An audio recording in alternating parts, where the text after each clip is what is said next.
బీటలు వారుతున్న కాషాయ కోటకు అధిపతి అయ్యేదెవరు? ఇక గుజరాత్ సీఎం పగ్గాలు చేపట్టేదెవరు?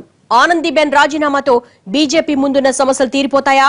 రాష్ట్రంలో రాజుకుంటున్న ఉద్యమాలను కొత్త నాయకత్వం అదుపు చేయగలుగుతుందా? గుజరాత్ లో పెళ్లిబుకుతున్న విషయాన్ని ఆలస్యం కాకముందే అమృతంగా మార్చడం, తమ ముందున్న అడ్డంకుల్ని తప్పించుకోవడం కమలనాథులకు సాధ్యమేనా?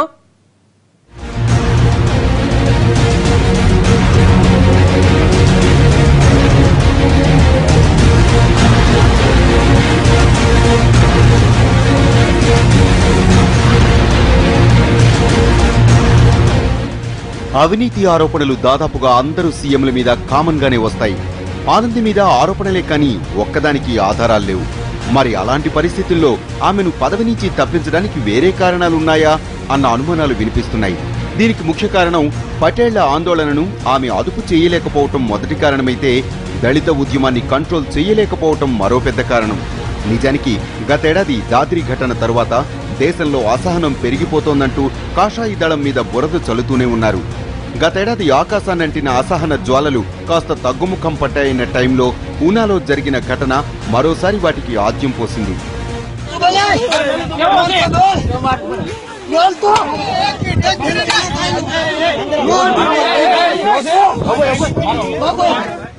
గిరి సోమనాథ్ జిల్లాలో ఊనాలో జరిగిన ఘటనతో దళితుల్లో ఆగ్రహం పెళ్లిబుక్తి వచ్చింది.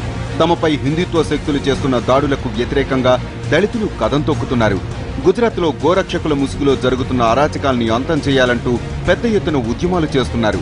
తాజాగా జరిగిన ర్యాలీలో 1,00,000 మందికి పైగా దళితులు పాల్గొనటం కమలనాథుల్లో కలవరం పుట్టిస్తోంది.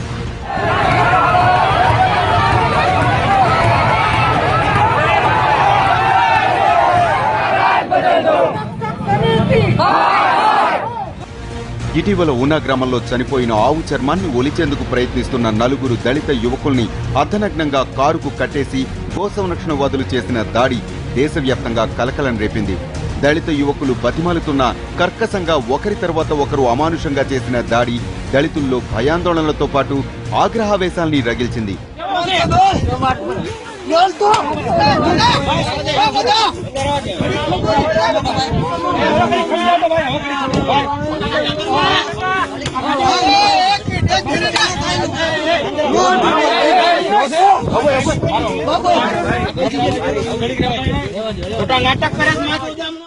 ఈ హిందుత్వ హింసావాదుల చర్యలకు నిరసనగా మరో 12 మంది దళిత యువకులు విషం తాగి ఆత్మహత్యలకు ప్రయత్నించడంతో ఒక్కసారిగా దళిత ప్రజానీకం భగ్గుమంది. దీంతో ఆగ్రహావేశాలు ఊనా నుంచి గుజరాత్ రాజధానికి చేరాయి. దళితులకు ప్రజా సంఘాలతో పాటు ప్రతిపక్ష పార్టీలు కూడా భారీ స్థాయిలో మద్దతు ప్రకటించాయి. ప్రభుత్వం ఎంత ప్రయత్నించినా ఆందోళనకారులు వెనక్కు తగ్గడం లేదు.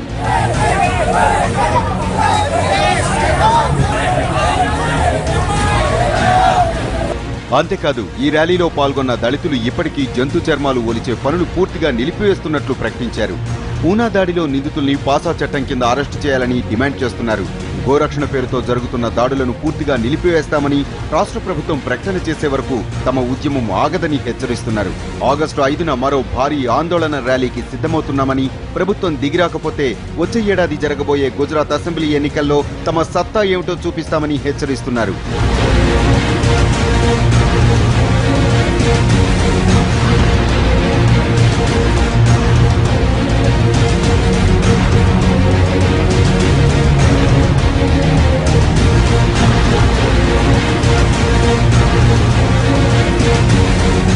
అసలు ఈ పరిస్థితికి కారణం ఆనందీబెన్ పటేల్ అసమర్థతే అన్న ఆరోపణలున్నాయి. దీనికి తోడు గతేడాది గుజరాత్ లో పెళ్లిబుక్కిన పటేళ్ల ఉద్యమం కూడా మరో కారణం. ఇటీవలే బెయిల్ మీద విడుదలైన పటేళ్ల ఉద్యమ నేత హార్దిక్ పటేల్ వచ్చే ఎన్నికల లక్ష్యంగా తమ ఉద్యమాన్ని ఉధృతం చేసేందుకు ప్రయత్నిస్తున్నట్టు సమాచారం. గతేడాది 1,00,000 మంది పటేళ్లతో ఆందోళనకు దిగిన హార్దిక్ ఇప్పుడు ఆ వర్గంలో కీలక నాయకుడిగా మారాడు. తాను ఎన్నికల్లో పోటీ చేయనని చెప్పినా ఆయన మాట మీద లక్షలాది ఓట్లు ఆధారపడి ఉన్నాయి. దీంతో హార్దిక్ ను దారికి తెచ్చుకోవడానికి సమర్థమైన నాయకత్వం అవసరమని బీజేపీ భావిస్తోంది. ఇందుకోసమే లోపాయికారిగా ఆనందీను పదవి నుంచి తప్పించింది. ఇక ఈ ఏడాది కాలంలో గుజరాత్ బాధ్యతలు చేపట్టే వ్యక్తి సమర్థుడే కాదు, సచ్చీలుడై ఉండాలని ఆశిస్తోంది. అందుకోసం పటేల్ వర్గానికే చెందిన నితిన్ భాయ్ పటేల్, సౌరవ్ పటేల్, విజయ్ రూపాణీల పేర్లు పరిశీలిస్తోంది.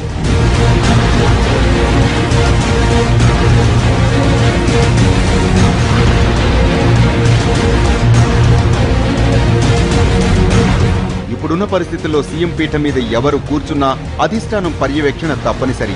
ఎందుకంటే మరో ఏడాదిలో ఎన్నికలు రాబోతున్నాయి. ఇప్పటికే ప్రత్యర్థులు బలపడేందుకు పావులు కదుపుతున్నారు. ఇక ఇన్నింటినీ మించి పార్టీలోని చాప కింద నీరులా విస్తరిస్తున్న అసమ్మతి వర్గం కూడా తీవ్రంగా భయపెడుతోంది.